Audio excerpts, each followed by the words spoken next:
Hey, what's happening? How are you doing today? Thank you so much for being here on today's episode of Cool Cars with Chris. We're talking about what's happening at the old Escondido Cars and Coffee. You know, Courage, he stops by there fairly regularly. He went by there today. What's going on over there? Find out on this episode. Plus, speaking of cool cars, I decided to purchase a really cool car for the family here. For somebody's special birthday. Hint, hint. You'll find out all about that, what car I bought, and who it's for on this episode. Plus, topping it off, do you think that EV cars are allowed to be used on racetracks? Are they? Are they not? Well, find out because one particular racetrack is banning EV cars from participating in their raceway. You'll find out all about that and more on this episode. Let's go.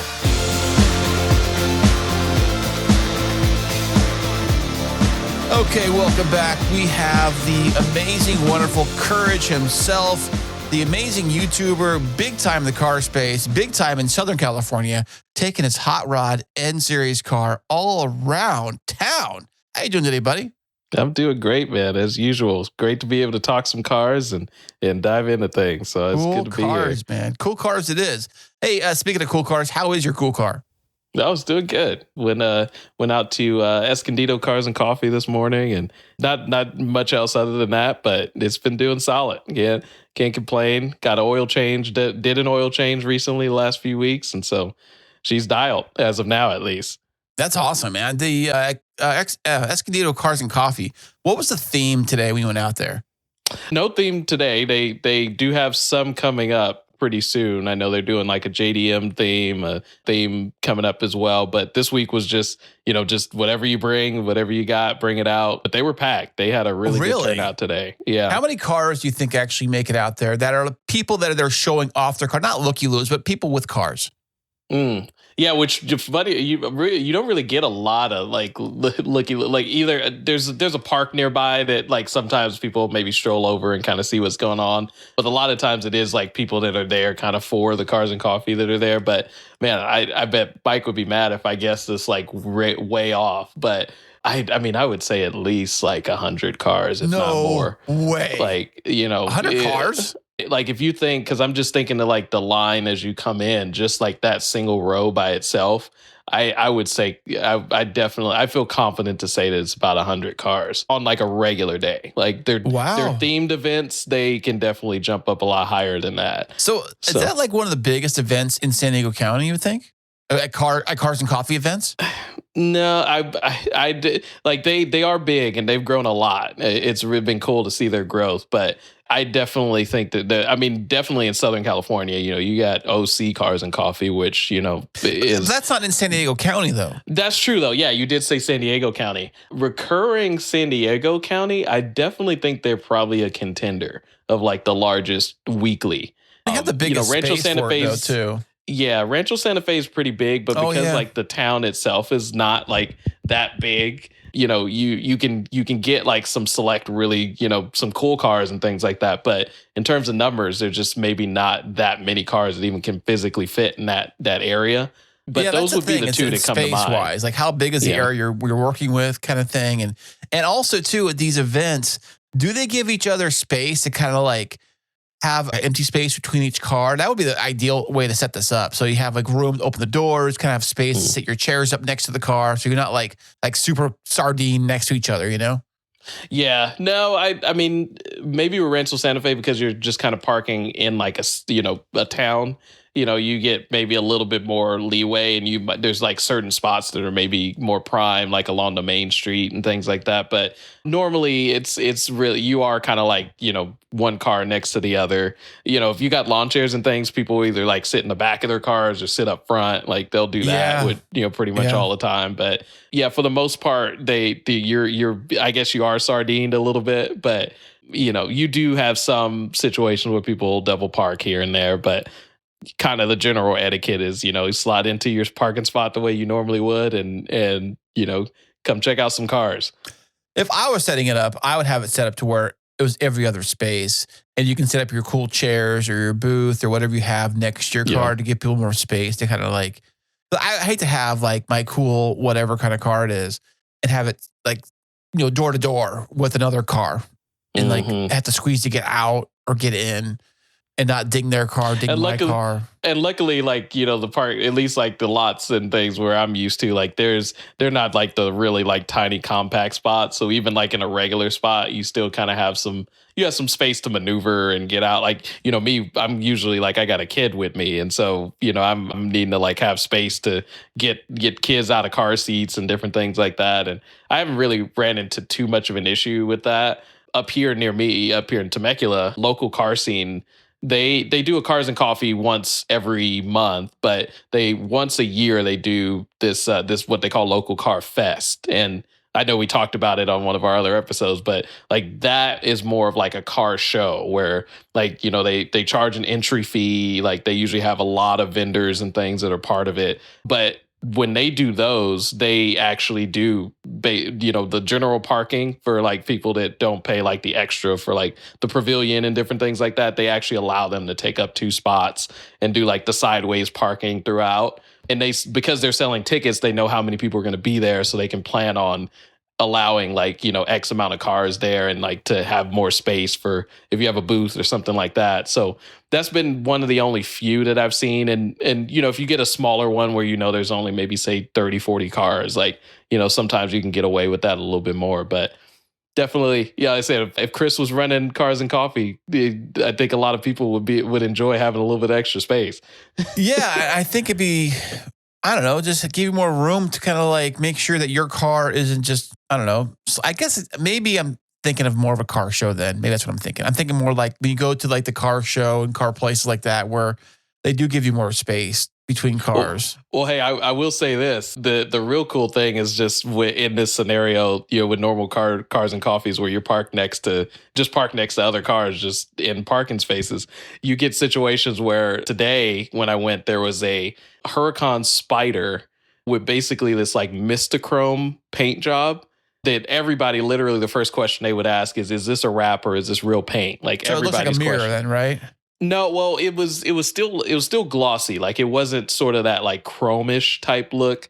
It was still like a gloss back. But if I know you're a Ford guy, I know I might be putting you on the spot. But I don't know if you remember the fourth, I think it's the 4th gen Mustangs, the Terminators. Are you talking about the Shelby that had the paint job? They had the SVT Cobras. Yeah, it had the paint job that changed colors. Yeah, it was. It looked like a throw purple, really. Yeah. Like there's some people that will come after you for that.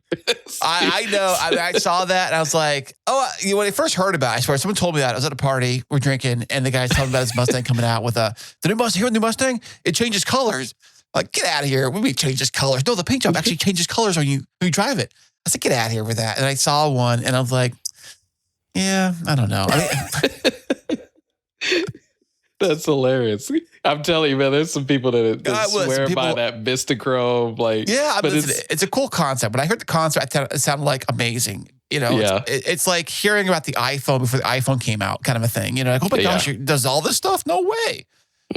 So kind of like that thing. But that's funny. But I know you go there quite a bit, and you run into some people that you probably see there quite often. Did you run into Mike? Was Mike over there today? I did, yeah. Ran into Mike, some of the other guys that are part of putting it all together every week, and had some kind words to say about the podcast. No way.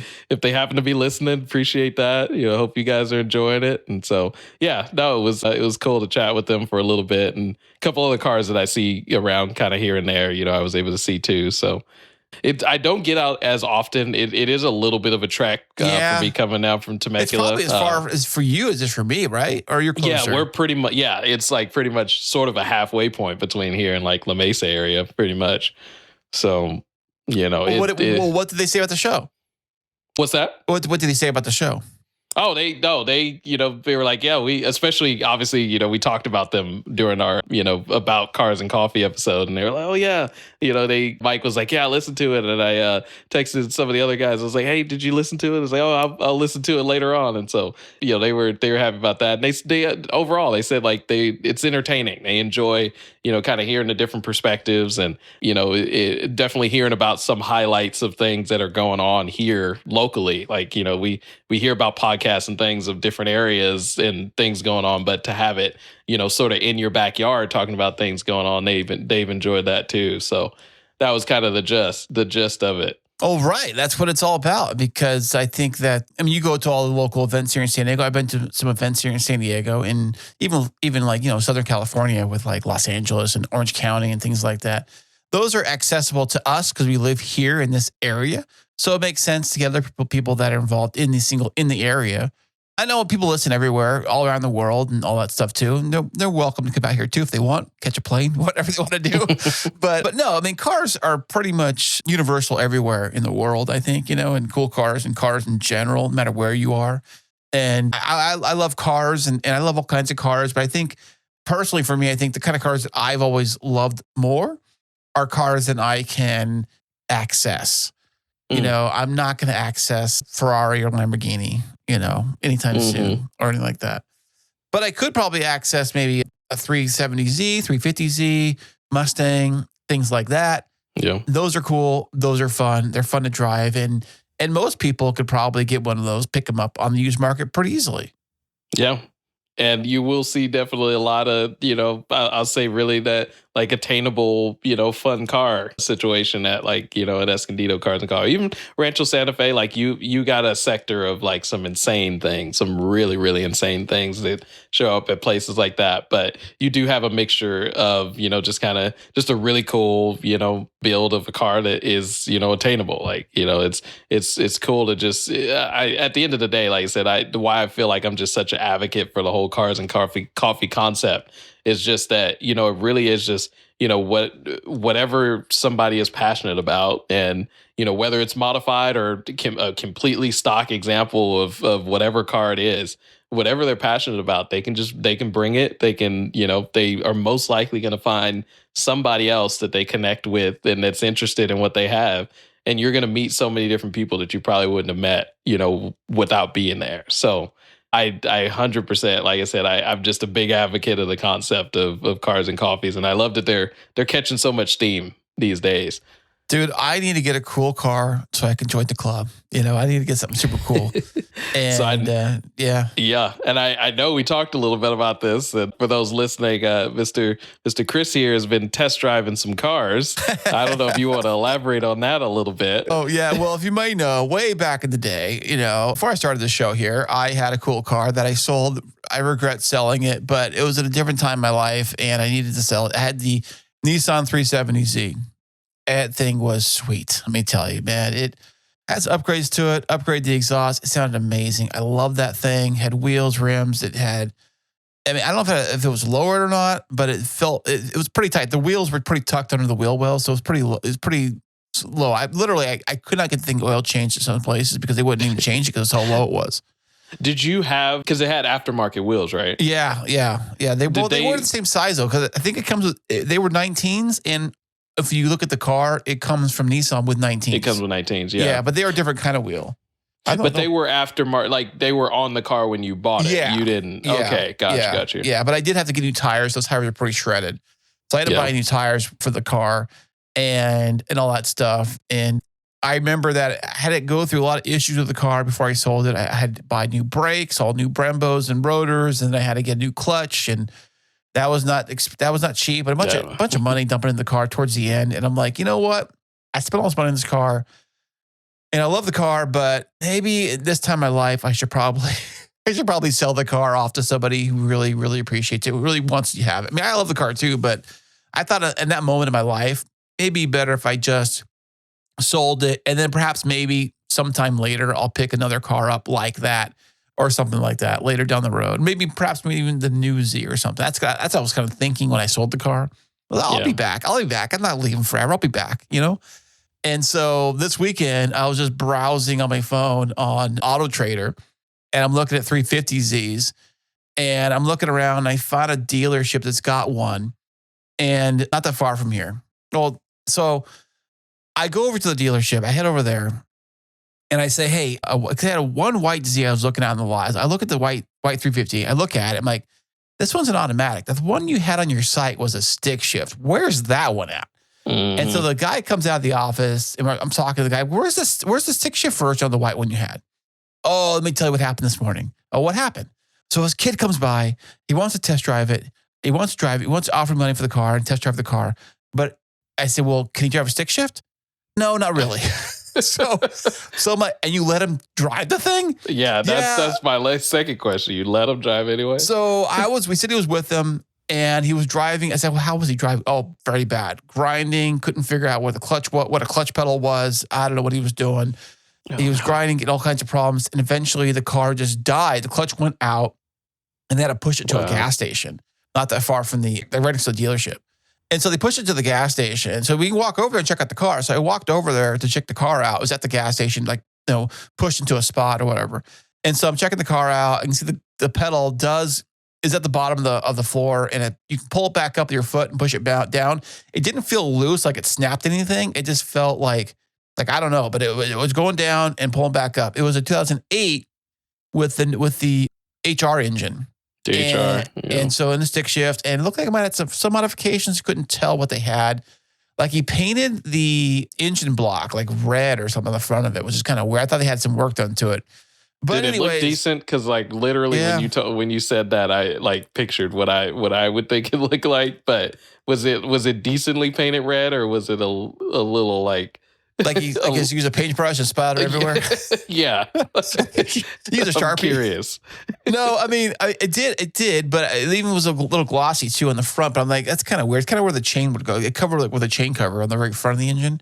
That was painted red, and I couldn't figure that out. But the wheels looked a little. The car didn't look perfect, but we're talking about a 350Z here. To get a 350Z in mint condition, it's very, very hard to find. Mm-hmm. Very, very rare. I don't think they even exist, to tell you the truth. Unless they're like wrapped up in a barn, hasn't touched since it's brand new. They're unicorns for sure. Right. And a lot of them, the 350s, because they've come down in value and price, a lot of kids pick them up and they're just turning them into drift machines, and they're taking them for sideshows and getting crazy and all that stuff with these things. So it's hard to find one that's not salvage, and very hard to find. So the guy, I asked, I'm like, man, I'm looking for a 350 because I had a 370. And he says, well, you have two other 350s on the lot. One is a little older, it's a stick, and one is an automatic. It's a white one. The other white one I saw. I said, I really want a stick shift. So what's the other one you have? See, it's an 03. It's in clean condition, hasn't been modified, hasn't been touched, completely stock.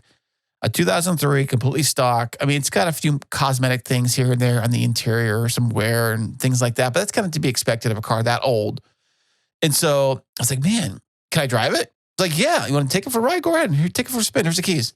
So I get in the car and I take off with the thing, and it felt right at home. Like I felt like this car, it felt so natural to me because I've driven my other car for so long, even though it's very similar. The 370 and 350 are very similar cars. And the moment I took it off with the thing and started rolling through the gears, I'm like, oh yeah, now I remember, this is so much fun. And I had a blast driving the thing. I pushed it to its limits, running around town, getting on the freeway, taking side streets, weaving in out of traffic, taking turns tight, things like that. And I was like, yeah, I know this car. I know this car all too well. It felt a little more nimble than my 370 did, I remember. That's definitely interesting, and which, because I imagine power-wise, probably, you probably less power, less power. But the torque felt very similar. I think the torque on those come on a little earlier than my 370. I think my 370 came in a little later with the torque and the power. So that could have been it too. Like it really wound up the power band. Like it really revved it out on the 370. This one, it felt a little quicker. Like I was noticing when I was trying to rev it out, it didn't seem to want to go beyond 5,000 or 6,000 when I was driving it on the freeway with the thing. But it did have power. It did feel great. It felt snappy. It felt fun. It had that go-kart feel to the thing. You just kind of quick, short, small car, snappy, get around town kind of thing. Yeah. Which felt great, by the way. And I'm like, man.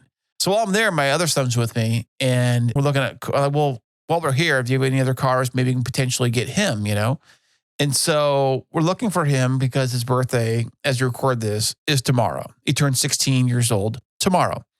Yeah. He doesn't have a license. Happy birthday. Yeah, happy birthday to him. Belated birthday when this probably comes out. But so we're looking at cars, and I point out right in front was a red Mustang. I said, Jacob, check out this red Mustang over here. And he's like, yeah, check it out. We're looking at the thing. And I say, you got the keys to this thing? So the dealer gives me the keys. We check it out. It's a red V6 Mustang automatic. It's the premium package. So it has like the leather, the fancier radio they had back then in 2005. And it had all the bells and whistles, power windows and all that stuff. So it had like, it's like basically like their, I guess, the high-end version, but just with the V6. Yeah. If that makes sense. So it had everything like you really wanted, but it was the V6 automatic as opposed to yeah, which is probably okay for somebody like him because 100%. You know, it doesn't have his license yet.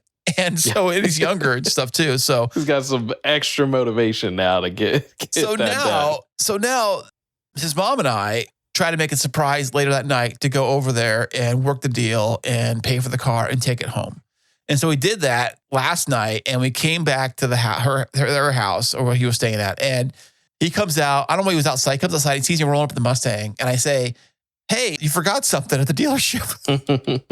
He was so much shocked. He was like, "Holy crap! Wow, just is so excited about the thing." He loves the car. So now he has himself a 2005 Ford Mustang V6 Premium in like a ruby red, like the red color. That's cool. Stripe though, right? It has a stripe on the door trim. It says Mustang on the door, bottom. It's like a black stripe. It says Mustang.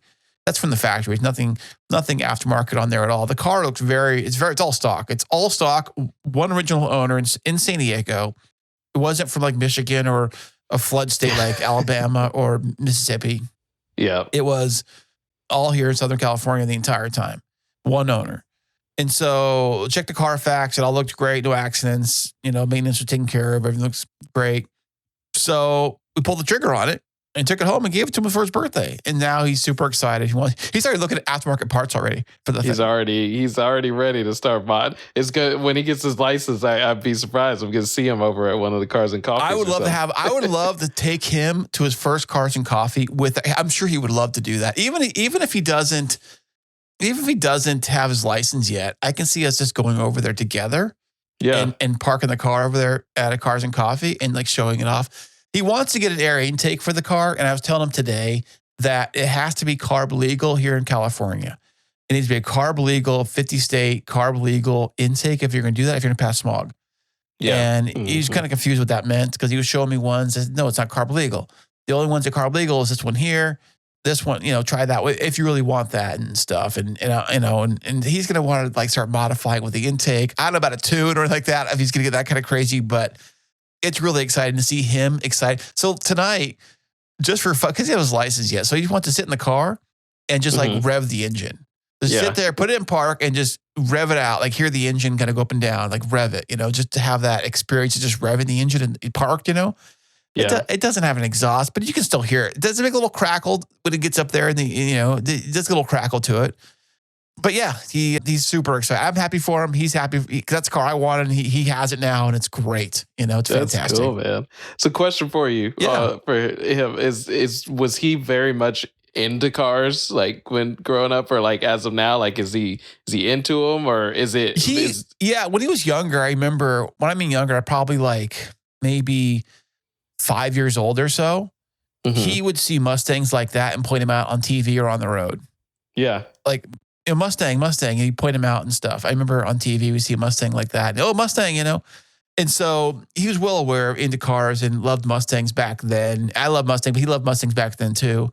And I think it's all kind of coming full circle for him. And it's kind of surreal. He's super, super excited about the car. And like he just wants to sit in the car and rev the engine and just not go anywhere, but just sit in the thing, and just experience that is kind of it's a thrill because it's different from some kids when they get a car. They're like, yeah, it's a car. It just takes me to school or whatever. It's a jukebox on wheels or whatever. And that's one reason why I asked is because, sometimes it sounds as though like, he was into cars, but even if he like wasn't like really like into them before, like I imagine this is going to be a catalyst to really just kind of get him into it more. But it sounds like it's been in the blood a little bit, and he's, was like kind of his screen on his phone, like his background on his phone is like a GTR. Oh yeah. So he's on the Japanese. He's got a little bit of Japanese car he's line. got T-shirts that have like we're talking like the R33, like the R like R32, like the right side drive GTRs, pictures of those and T-shirts with those on. He'll wear those and like that kind of stuff. He liked going to the car show with me and sitting in different cars and checking different cars. And we were looking at trucks, honestly, and the trucks they had there were kind of pricey. They had some Toyotas, and Toyotas are always expensive, like used Toyotas, like Tacomas and Tundras and things like that. They were pricey. They were getting close to $20,000. Yeah. And so on the used ones, I'm like, I don't know. You know? But he always liked Mustangs. I think this will work fine. We haven't checked insurance yet. We don't know how it's going to play out because he's 16. We don't know that yet. We'll have to cross that road when we get to it. But it is an older car. It's not the V8. It's a 20-year-old car at this point. Yeah. So, I mean, I would think that a 20-year-old car insurance should be fairly easy to get. I mean, I don't know. Or we could probably just get liability because the thing's paid off. It's not like we have the pink slip. Which reminds me. Yeah, because you don't have all the requirements. Yeah. Right. Which reminds me, I was telling Shannon yesterday, he's like, yeah, we can race for pinks. We got the pink slip. We can race for pinks. I got it in hand and ready. Yeah, which is kind of rare because most people don't have it, and stuff. So, but that was the exciting part going on yesterday. And here we are. So, but you were telling me about, we had this debate, I think, the other day. And I got all kind of mad. I got all pissed off. You were telling me that. I got so mad. I wish I could show some of the text. Man, I was pissed off because you told me that first off, you go to this raceway not that far from your house. It's like it's not a quarter mile, which is like eighth mile or a fractional mile. It's like 330 feet. Yeah. So it's even less than an eighth mile. And anybody can go there. Yeah. And do your laps, pay the money, go there, it's just a straight line. It's not a slalom or any kind of like road race. It's just a straight line drag race. Mm-hmm. And you told me, how dare you say this? You told me that the car, like do they have like a champions board or something like that? They I guess they're starting to now because they made a big hoopla about what you're about to talk about right now. So you tell me. What you shared with me was their quote champion of the raceway. Yeah. Well, first of all, don't shoot the messenger. Okay. I was beholding this news, but apparently the track record now at the dragway over there is held by a Tesla Model S Plaid that got like I think his drag time was like a 4.10 or 4.09 at 96 miles an hour or something like that, and 330 feet, which just take EV out of it, that's pretty crazy. Like to be going that fast. But that's what it's supposed to do. But so it's you're not impressing me with an EV because every single EV you rent or buy or whatever you get in and drive, every single one of them, the whole party trick, we talked about this, is the acceleration. Mm-hmm. It's they punch it. Everybody who has an EV wants to show off. What do? They punch it. They show you like look how fast it goes. It's super, super fast. Yeah. But how dare they? Like how dare they say that an EV it gets any kind of if you do a record, make it like an EV record, like an EV category.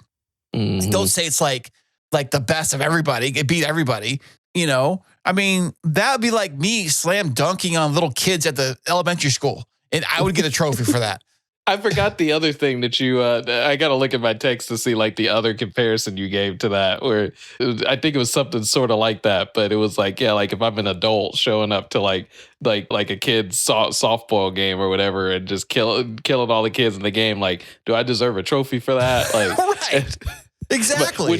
Which my only response is that, so are the EVs the adults and then all of like the ice powered gas cars are the children around? That's I guess in that scenario. It's like you go bowling and some people are using real bowling balls and somebody comes in with a freaking machine gun or something and starts shooting them all up and says, I knocked all the pins over. Well, no, You know? actually, even more so, it's like when you go if you go bowling, where how you can turn the bumpers on the sides. Right, yeah. Oh, yeah. Yeah, like hey man, like I said, we got a very I'd say like for the most part we agree. Like I mean, we both are more on the gas powered side. I maybe have a little bit more. If they want to do that, but I just think that you can't compare. You can't have an EV going head to head with a gas powered car trying to say that the EV got the better time. Well, it's supposed to. It was supposed to. They're designed that way. What factors would work against the EV in this scenario? Like, they got the advantage traction wise because not only do they, they have, just the ability to put down more power, but their software is calibrated so that like if they're all-wheel drive, like that's just at itself, that's just an advantage that a lot of cars don't have. But on top of that, like their software is doing all of this torque vectoring and all of this to make sure like when you step on the gas, like you're getting the best launch no matter what. And you get all the torque immediately. All the torque immediately. And the car's doing it. Like it's not you. Like it's not the driver. And I get it in a competition scenario. It's like it's just having a cheat code. Did he get this best time in the driverless mode? In the like on autopilot? Yes. Now that'd be a feat. Let me see. You do it in autopilot where you're not in the back seat. No, I'd be more scared than anything. Not I know. of like AI and all of that. Like they're taking over at that point. But but the driver blindfold the driver. And then put him in the car and let it go and see what happens, kind of a thing. But yeah, I mean, I just don't think it's fair. I just don't think it's fair that an EV is granted like best track time of the freaking place. I mean, it should be fast. It's supposed to be. It's supposed to be fast. It's supposed to be fast. They're supposed to be quick off the line, Yeah. How about do the same race, but do it for like, I don't know, mileage or maybe like a road course, which brings me up this other point that you brought up that you shared an article with me that there was a particular racetrack like the one you go to that is banning all EVs. Yeah. So this was what originally sparked a discussion on this, but there was some racetrack, I think in Florida, and I got shared this on Instagram by another buddy of mine.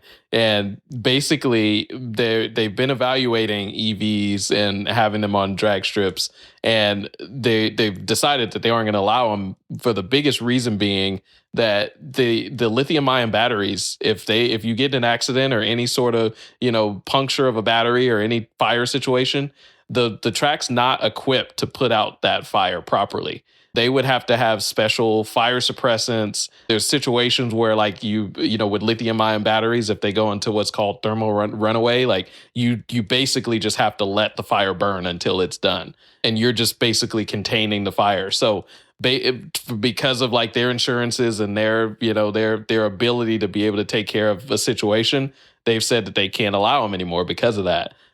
So also too, I think the transmission can get locked in. You can't put it in neutral mode to actually tow the vehicle off the track.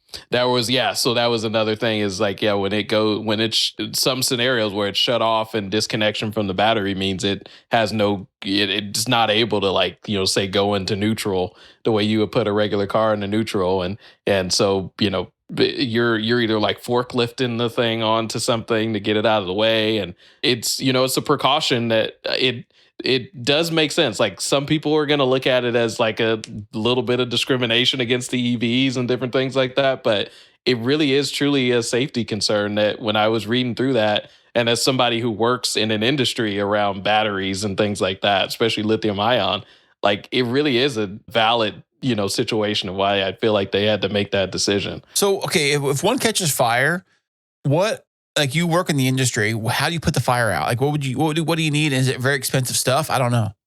So it's, like they said, it's you have to have like a special fire suppressant. Like it's a particular chemical to fight the fire. Like you're not going to do it with water and even some like traditional fire extinguishers it's not the right chemical that's going to put out a lithium ion fire. So, that's the first thing is like the track to really ensure that they would be able to handle an issue. Like they would have to have a dedicated fire engine or whatever supplies to handle and that's specific probably not EV cheap, fires. I would think. That's got to be very expensive, I would think. Yeah. Right. And the bummer of it all would be like you would have to have that sitting, waiting, not even knowing if you ever use it. Like, they have to invest in that regardless. Well, then I would charge the EV guy like 5 times the price. Their registration is extra because of that. Well, just to participate on their racetrack because you're the only idiot here. We're paying for this multi-million-dollar, water suppressant vehicle for your stupid car. So you're going to pay us for that somehow. Yeah. But it's got to be expensive to have like just the fire suppressant. I have no idea what kind it needs or what kind of vehicle it needs. Or is it a specialty vehicle that most places don't even have? Like most fire departments might even have. Well, to have it dedicated to a racetrack too is like, there could be other situations where like that, say, because sometimes like you'll have a fire truck just out deployed just for that day. But obviously it's like, some places, I'm sure the big places have their own, probably fire truck or fire, like miniature, like fire department, I guess, or crew, or whatever. I know when I was at the airport up at Carlsbad, they had a fire truck. They got their dedicated. Yeah, they have their own department up there.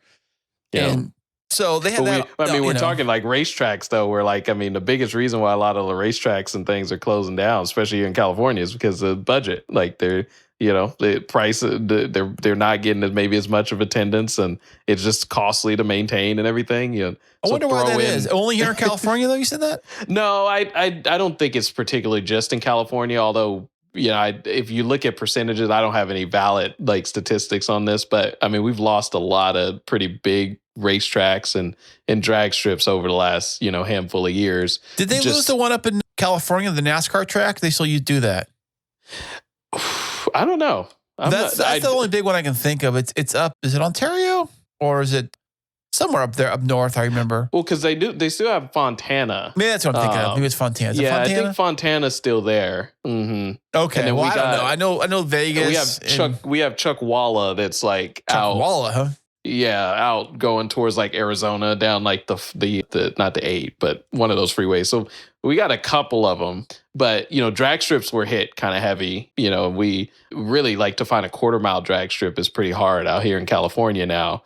But yeah, again, saying that this was on the East, this is on, Florida side, this is the East Coast. Like, maybe they're doing better there. I'm not sure. I don't have statistics to back that up really, but I imagine still that there's overhead, and to think that like they'd have to extend their overhead for something of a preventative measure that one, you don't even really know is going to happen, but that is probably an expensive situation if it does. I bet the insurance companies got involved with that. 100. Yeah. Like the moneymakers, exactly the what happened. Yeah.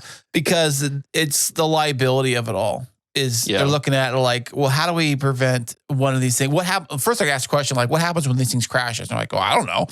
What happens if the battery gets on fire? I don't know. And you hear on the news, going back at least a couple of years now, you hear the running joke of my Tesla caught on fire. Well, that's what it's supposed to do.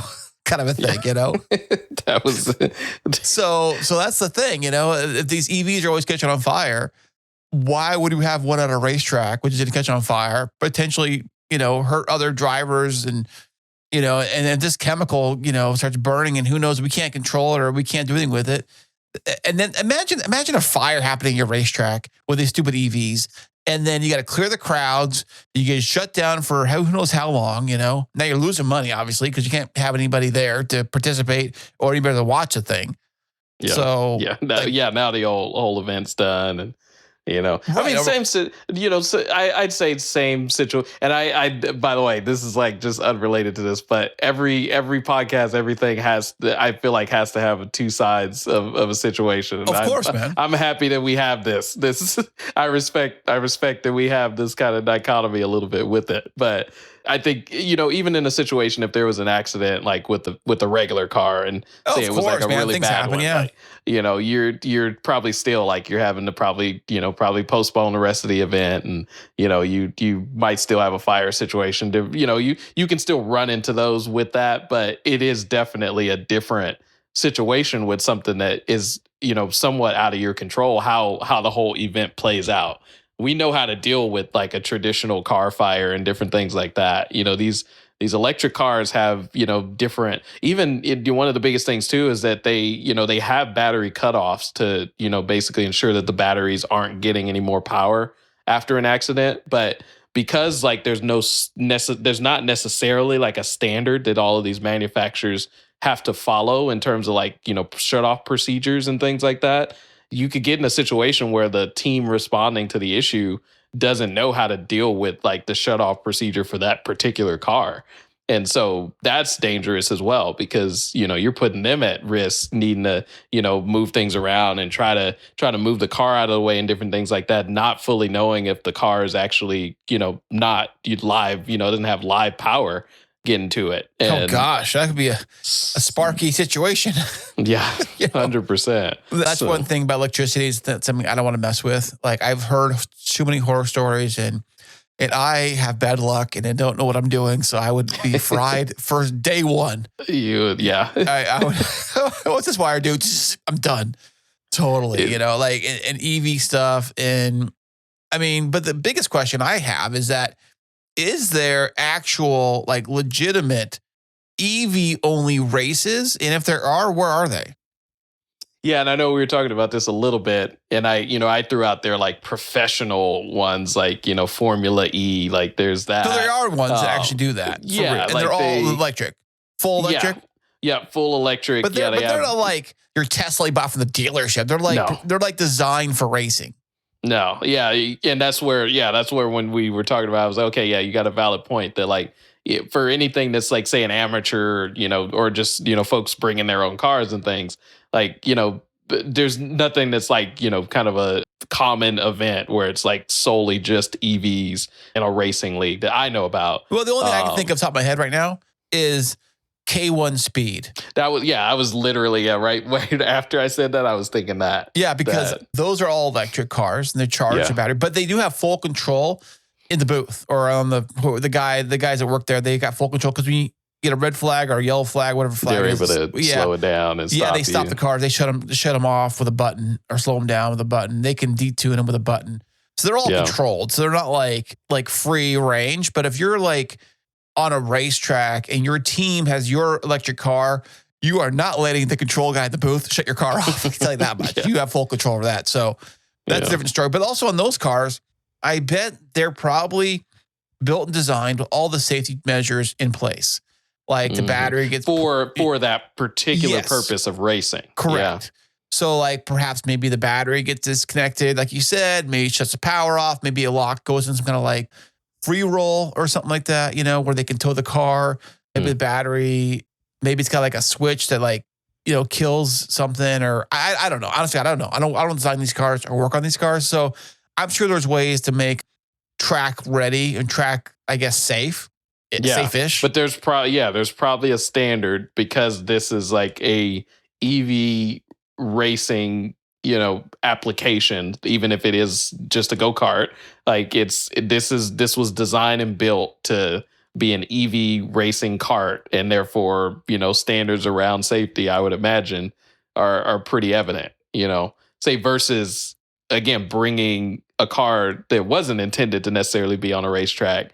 It might have its safety procedures in like the real world and things like that they might have thought through. But I mean, ideally, that car wouldn't necessarily be, on a racetrack. And I think that it's much easier to bring a regular gas powered car and convert that into a racetrack car than it would be to bring a Tesla and try to get that into a racetrack car. Yeah, we've seen. Funny enough, we've seen them done. Like I've seen some guys like fully strip them out, like upgrade the battery and the software to like put out even more insane power than it already does. I think you're just showing off at that point. You do. I mean, I guess I'm the Hyundai guy in this conversation, but Hyundai's got their in car, their EV in cars that they are like posing as like the future of their sports line and different things like that. I wonder if that's where you got to go these days to actually compete. I mean, do you have to go EV to be like a potential like race team these days? Do you need an EV? Do you have to be in the EV space? I mean, I don't think so. I mean, it's growing and emerging just because, at a certain point, like, the sad day where we're going to look back and say, oh yeah, like I remember those gas powered, those burning, burning fuel vehicles that we used to drive around when we were all driving around. Yeah, in Grandpa, REVs. tell me the story. Yeah. Yeah. Tell me again, like what it sound like when you sit in the car and you press the button or you turn the key and you hear noise. Like, people are, we're not going to know about that. You didn't let the car drive yourself. Yeah. What do you mean you drove? Like, what do you mean you sat in the front seat? What are you talking about? Oh my God, I'd have to be somewhere else. I don't know. I think that, I mean, even today, you can find cars on the road that probably date back to the 30s. Yeah. On the road today. 40s, 50s, at least 60s, Rares. Yeah, you see some maybe late 50s, 60s, like, that for sure. This isn't related to this topic at all, but I went to a museum a while back just kind of on older cars. And it was almost kind of like it was in Vegas actually. And they had they had these rooms that kind of progressed you through like car history. And one room was like all like, say like, the first car is like, the mix between like bicycles / like early cars in one room. But you went to this next room where was a lot of like kind of as you get into like the 30s and the 40s and the 50s. And it was really interesting to see like, how like cars like we kind of picture as like 30s 40s cars, like the big like huge like carriage like car like the Great Gatsby type like cars and things like that, the big giant headlights that are like the size of big like giant headlights, like a wall basically of a grill in front of you and all these different things like in the 30s 40s and things like that. And like into the 50s you still kind of had some cars that still had some of that like remnant of designs. But the Mercedes SL, the SL Gullwing, I'd never really realized that was a 50s car.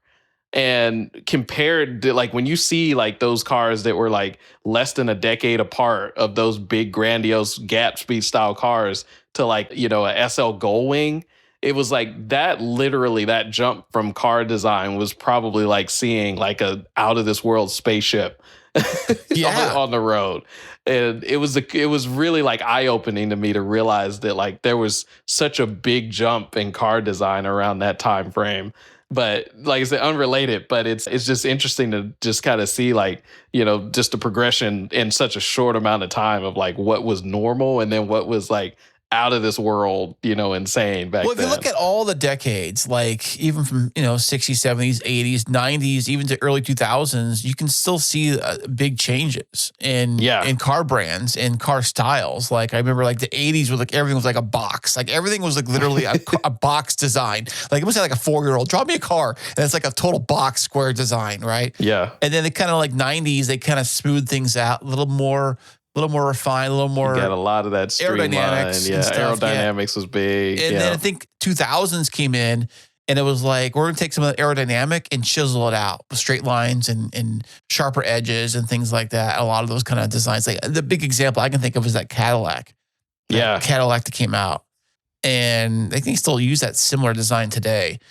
But that CTS, basically like CTS, the CTSV versus or CTS. Yeah, when that came out, like whatever it was, like 2003 or whenever it came out, early 2000s, I saw that thing. Like I think they're totally chiseled. Everything started looking like it was chiseled, like a sledgehammer, chiseled. Because if you see like the generation before that, where you had like the Eldorados and the those cars, like they were definitely more just straight up that boxy, only designed with the ruler type design versus like moving into that era of Cadillac that like the CTS, the early CTS. It's still like the new, CT5, CT4 and all of those, like they are evolutions of that 03 CTS design versus like, those older ones, like literally like, one, you never ever want to get hit by those ever. Like, well, I don't think about any car really. No, you don't want to get hit by any car, but with those, like those things were just land yachts. Like they were huge, squared, boxy and everything. And it's interesting kind of how things have kind of played out until now. And I mean, I'm curious of your opinion now. I feel like over the last like decade now, car design has we're coming to a point where a lot of things start to look really similar, even across like brands. You're talking and like different things brands, like a Toyota looks like a Mazda, and a Mazda looks like a Lexus, and a like kind of thing. Like they all kind of blend together. Like, yeah, like I feel like it, and it's hard, but it's like there's not really too many like evolutionary designs now. Oh no, unless you get really crazy, like the most recent thing I can think of was kind of crazy. Remember in the mid 2000s, I think 2005-ish range was when we had some real crazy designs come out. I think that's when they had that Chevy truck thing.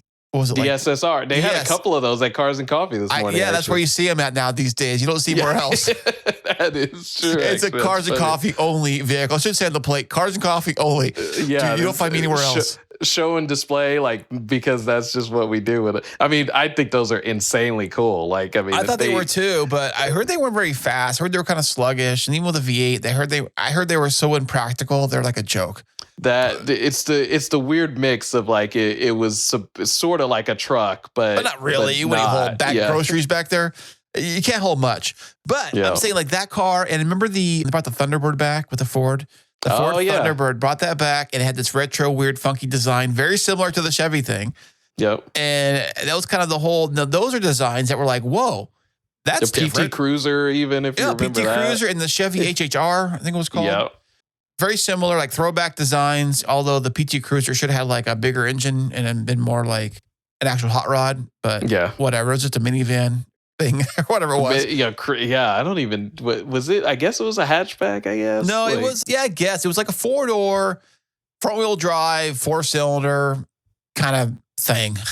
I think they did there was, I don't know if it was a special version, or maybe I just heard about somebody swapping the turbo, like an SRT, like an SRT. Yeah, they had a turbo. Yes, because nobody was buying them because they're like, those are not cool cars, man. And they're like, we'll make it cool. We'll add a turbo in there. And they made a turbo version. The same thing. I think it did the same thing with the Beetle, the Volkswagen Beetle. Oh yeah, with the like a Golf, like a because GTI they're like, hey, the cool guys that like cars aren't buying these. What are we gonna do? Oh, I know, put a turbo in there or a supercharger or whatever. Bingo, done. And that's probably what they did.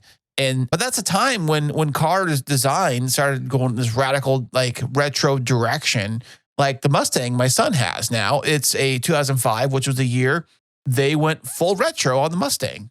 Yeah. And honestly, I think it's one of the best versions of the Mustang is that version because it was so iconic when it came out because the Mustang before it looked totally different.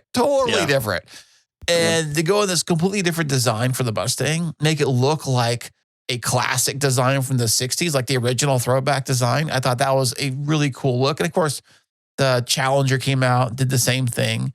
Yep, the Camaro. Design. The Camaro too. Although I think the Camaro, it kind of looked like, I don't know. I think the Mustang was probably the one that looked closest to the original. Like they were trying to copy. The Camaro was a little bit more of a, like it did sort of take like the 60s look, but it was a little bit, it was. It had more modern design, I think, to it. Yeah, it wasn't as squared and the shape was a little different. I still remember being in theaters for the original Transformers movie, me too, yeah. That was like, I agree with you that the Mustang started that trend and everybody else kind of came along like, we can kind of do something like this too. But I mean, that still sticks with me of like just being in the theater of that reveal of the new Camaro in the Transformers movie. Yeah, definitely, man. Like going back to the thing is that, car designs do change over time. And right now we're in a new design and a new era of car design. And I think a lot of these new car designs are thinking, well, how do we make this an EV? Like, how is an EV going to fit in this mix somehow? Yeah. And I like, for example, like I have an F-150, and it's older now compared to today's models, but they all look very similar. Like there's not much with a truck, for example. There's only so many things you can do with a truck, really design. I mean, you can change them, I guess, and stuff. But I mean, Chevys look the same, and Dodges kind of look all the same. They have the same design, for many years. They've kind of tweaked it a little bit over a while. I guess you can't call it Dodge anymore. Now it's called Ram. That was Ram, yeah. Yeah, Ram trucks or whatever. But you see one, you know what it looks like. An F-150, you see it. You recognize an F-150 when you see it. Chevy, you can see the Chevrolet. You recognize it when you see it. So you absolutely are going to hate my next comment. Oh, go ahead, dude. The only truck that I really have felt like, and you might even be angry at me calling it a truck, but the only truck that has like really truly been sort of like a evolutionary movement of like the truck mentality, I feel like is the Cybertruck. Like of really that is a just radical like design. I'll give you that. That is a crazy radical, yes. like out there truck design. When I saw the concept for that thing, I said, "That's cute.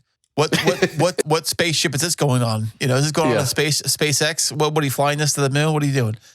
And the fact that I did see one on the road. I mean, where I was at a gas station and I saw one roll by. Yeah. And I got my phone out and took a picture of it. I was like, "Holy crap, these things are here on the road." And like, what other truck have we like, you know, outside of like when you're in the like cars and the truck scene, like maybe you like when the Raptors first came out, or like see a TRX or something like maybe that. Yeah. But outside of that, like, you know, when has anybody else like in history been like? But the TRX and the Raptor are just extensions of the regular truck they have. Exactly. It's not a completely different like crazy thing like, you know, whatever the Cybertruck. But I have seen more of them on the road now and then. They're super common now. Like I will say, like it's still just one of the most distinct things on the road. Like you know for a good like couple blocks when a Cybertruck is coming, especially at night. Like the headlights, but there are other EVs. And there are other EVs that use same style headlight that single cross beam across from side to side.